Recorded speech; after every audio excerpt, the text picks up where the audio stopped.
Naka-alerto na rin ang Health Department sa inaasahang epekto ng Super Typhoon Nando. Isa sa tinututukan ang paalala sa publiko laban sa banta ng leptospirosis.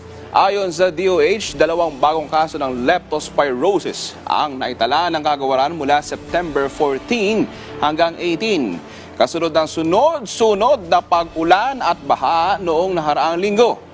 Maaari pa umano magbago ang numerong ito dahil patuloy ang kanilang sinasagawang surveillance. Malaki ang agwat nito sa naitalang 1,199 cases noong August 3 hanggang August 9, isang linggo matapos manalasa ang bagyong Krising, Dante at Emong. Sa kabuuan, naabot sa higit 5,400 kaso ang naitala ng DOH mula noong June 8 o isang linggo matapos ideklara ng Pag-asa ang pagsisimula ng habagat season.